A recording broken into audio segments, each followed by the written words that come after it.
विकास bank. Akhil Bharatiya police महानिदेशक और महानिरीक्षक सम्मेलन का आयोजन किस स्थान पे किया गया? तो भुवनेश्वर बताइएगा। और वहीं अगर बात करिए चर्चा में रही पुस्तक वाई भारत मैटर्स के लेखक कौन है? तो भारत के विदेश मंत्री एस जयशंकर जी। किसे मध्य प्रदेश राज्य का पर्यटन ब्रांड एम्बेसडर नियुक्त किया गया है? Have a nice morning to all of you. Most important question from GS cyclone. आज है 2 दिसंबर सन 2024 और इस तिथि से जितने भी प्रश्न बन सकते हैं अगले 10 से 15 मिनट में इन सभी को चालू किया जाएगा। इस वीडियो सोल्यूशन पीडीएफ आपको टेलीग्राम पे मिल जाता है। इसके अलावा इस पीडीएफ को आप डिस्क्रिप्शन बॉक्स से भी डाउनलोड कर सकते हैं, यहाँ पर इसका लिंक आपको मिल जाएगा। वीडियो को लास्ट तक देखिएगा। वीडियो के अंत में एक बहुत ही महत्वपूर्ण प्रश्न पूछूंगा और उस प्रश्न का उत्तर कमेंट सेक्शन में आपको कमेंट करना है। आइए शुभारंभ करते हैं आज के इस सेशन का most important question from GS cyclone. 1 दिसंबर 2024 को जो मैंने आपको प्रश्न सॉल्व कराए थे, हाल ही में चर्चा में रहे लेखक ब्रेटन वॉल्क, जिनका लंबी बीमारी के बाद निधन हो गया, किस देश से संबंधित थे? तो दक्षिण अफ्रीका बताइएगा। चर्चा में रहे मसातो कांडो को किस संगठन का अध्यक्ष नियुक्त किया गया है? तो एडीबी यानी एशियन विकास बैंक। अखिल भारतीय पुलिस महानिदेशक और महानिरीक्षक सम्मेलन का आयोजन किस स्थान पे किया गया? तो भुवनेश्वर बताइएगा। और वहीं अगर बात करिए चर्चा में रही पुस्तक वाई भारत मैटर्स के लेखक कौन है? तो भारत के विदेश मंत्री एस जयशंकर जी। किसे मध्य प्रदेश राज्य का पर्यटन ब्रांड एम्बेसडर नियुक्त किया गया है? तो पंकज त्रिपाठी इसका राइट आंसर होगा। और वहीं अगर बात करिएगा हाल ही में जारी नेटवर्क रेडनेस इंडेक्स 2024 में भारत किस नंबर पे है? तो आपका उत्तर हो जाएगा 49वें स्थान पर।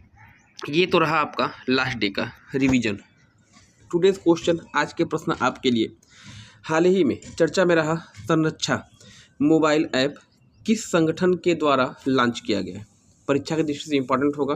संरक्षा मोबाइल एप्लीकेशन किसके द्वारा लॉन्च किया गया है?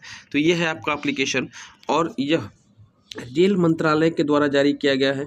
रेल मंत्रालय जो रेल यात्री होते हैं उनकी सुरक्षा एवं उनकी सामानों की सुरक्षा के लिए ये मोबाइल एप्लीकेशन रेल मंत्री जी के द्वारा जारी किया गया। अब रेल मंत्री कौन है? कमेंट सेक्शन में कमेंट करके मुझे आप बताएंगे। नेक्स्ट जो अगला प्रश्न आपका है यहाँ पे, हाल ही में चर्चा में रहे अनिल कुमार बागची, जिनका हाल ही में निधन हो गया, किस क्षेत्र से संबंधित है? राजनीतिक सलाहकार, खेल विशेषज्ञ, आर्थिक सलाहकार या फिर स्वास्थ्य सलाहकार? तो अनिल कुमार बागची जिनका हाल ही में निधन हुआ है, यह जो है भारत सरकार के आर्थिक सलाहकार रहे हैं। ऑप्शन नंबर सी यहाँ पे सही हो जाएगा। नेक्स्ट हाल ही में चर्चा में रहा मेगोंग महोत्सव 2024 का आयोजन किस राज्य में किया गया? तो मेगांग महोत्सव उत्तर पूर्वी भारत के राज्य मेघालय में इसका आयोजन किया गया था। मेजबान राज्य मेघालय था। मेघालय की राजधानी शिलांग बताइएगा। और मेघालय में ही विश्व का सबसे अधिक वर्षा वाला स्थान है, जिसे आप मासिनराम के नाम से जानते हैं। आप मुझे कमेंट सेक्शन में कमेंट करके मेघालय के राज्यपाल और मेघालय के मुख्यमंत्री का नाम बताएंगे।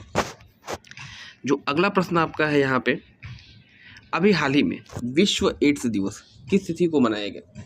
World AIDS day. तो याद रखिएगा प्रत्येक वर्ष 1 दिसंबर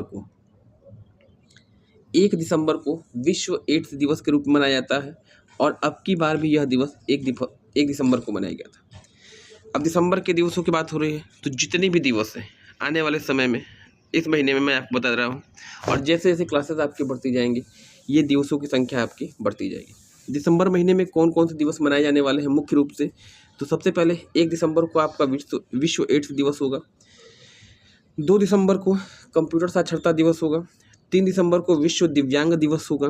झंडा दिवस आपका 7 दिसंबर को होता है। और वहीं अगर बात करिएगा तो प्रत्येक वर्ष 10 दिसंबर को ह्यूमन राइट्स डे यानी विश्व ह्यूमन राइट्स डे, विश्व मानव अधिकार दिवस होता है 10 दिसंबर को। नेशनल मैथमेटिक्स डे, राष्ट्रीय गणित दिवस 22 दिसंबर को। रामानुजाचार्य भारत के प्रसिद्ध गणितज्ञ रहे हैं, रामानुजाचार्य की जन्म दिवस के रूप में मनाया जाता है। राष्ट्रीय किसान दिवस 23 दिसंबर को मनाया जाता है, भारत के पूर्व प्रधानमंत्री चौधरी चरण सिंह की जन्मतिथि रही है। और सुशासन दिवस ये आपका जो है प्रत्येक वर्ष 25 दिसंबर को मनाया जाता है, पूर्व प्रधानमंत्री अटल बिहारी वाजपेयी के जन्म दिवस के उपलक्ष्य में। तो ये रहे दिसंबर महीने के आने वाले दिवस। नेक्स्ट इस सेशन का आधा रास्ता हम लोगों ने तय कर लिया है। इस वीडियो सोल्यूशन PDF आपको टेलीग्राम पे मिल जाता है, टेलीग्राम से इसको ज्वाइन कर सकते हैं।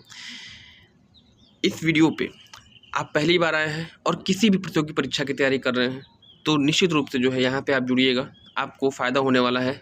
प्रत्येक दिन आपको अर्ली मॉर्निंग सुबह 5 बजे जो है एक नई वीडियो मिलती है करंट अफेयर्स रिलेटेड, जो कि पर डे मतलब दिन की समस्त घटनाक्रमों को कवर करती है।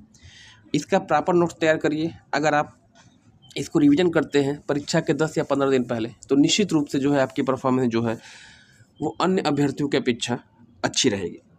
विशेष अवसरों पर पहने जाने वाली साड़ी घरचोला को हाल ही में GI टैग दिया गया है। और GI टैग का संबंध किससे है, ये आपसे इस GI मतलब इसका संबंध, इस साड़ी का संबंध किससे है आपसे पूछा, किस राज्य से है। तो घरचोला साड़ी किससे रिलेटेड है, तो ऑप्शन नंबर C यहाँ पे होगा, गुजरात। गुजरात से बिलोंग करती है ये साड़ी और विशेष अवसरों पर त्योहारों पर पहने जाने वाली GI टैग के रूप में इसको मान्यता प्रदान की गई। अब GI टैग की बात हो रही है तो GI टैग देने की प्रथा 2004 से आरंभ हुई है और सबसे पहला GI टैग दार्जिलिंग की चाय को दिया गया था, तो ये भी आपके लिए इम्पोर्टेंट होगा। नेक्स्ट, अभी हाल ही में राष्ट्रीय बीज सम्मेलन का आयोजन किस स्थान पे किया गया, तो राष्ट्रीय बीज सम्मेलन का आयोजन हुआ था उत्तर प्रदेश के शहर वाराणसी में।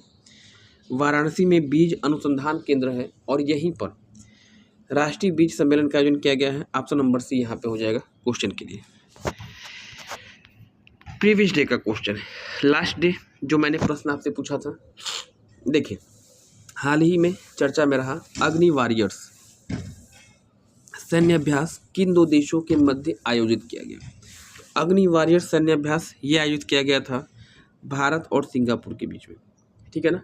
अग्नि वॉरियर्स सैन्य अभ्यास भी भारत सिंगापुर के बीच में है और सिम्बेक्स सैन्य अभ्यास भी भारत और सिंगापुर के बीच में है।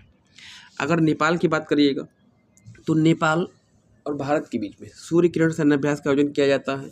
भारत और USA के बीच में वज्र प्रहार सैन्य अभ्यास का आयोजन किया जाता है। और वहीं अगर बात करिएगा तो भारत और ग्रेट ब्रिटेन के बीच में अजय वॉरियर्स सैन्य अभ्यास का आयोजन किया जाता है। फिलहाल प्रश्न का उत्तर अग्नि वॉरियर्स सैन्य अभ्यास भारत और सिंगापुर के बीच में। ये तो रहा लास्ट डे का क्वेश्चन। आज का क्वेश्चन आपके लिए देखिए, हाल ही में वित्त मंत्री जी के द्वारा किस बैंक की नारी शाखाओं का शुभारंभ किया गया। वित्त मंत्री निर्मला सीतारमण जी, और इन्होंने किस बैंक की नारी शाखा का शुभारंभ किया है। PNB दिया है, इंडियन बैंक दिया है, यूनियन बैंक दिया है या फिर इंडियन ओवरसीज बैंक दिया है। इस प्रश्न का उत्तर कमेंट सेक्शन में आप कमेंट करेंगे। चैनल पहली बार आए हैं, चैनल सब्सक्राइब करके बेल आइकन को प्रेस कर दीजिएगा। प्रतियोगी परीक्षाओं की दृष्टि से यहाँ पे आपको पर डे अच्छे प्रश्न मिलते रहते हैं, ट्रेंडिंग प्रश्न मिलते हैं जिनकी संभावना एग्जाम में आने की अधिक रहती है। तो इस वीडियो को अधिक से अधिक शेयर करिए ताकि यह वीडियो उस अभ्यर्थी तक पहुंच सके जिसे वास्तव में इसकी ज़रूरत है। तो आज के लिए फिलहाल इतना ही, मिलते हैं नेक्स्ट क्लास में। धन्यवाद, थैंक्स फॉर ज्वाइनिंग मी।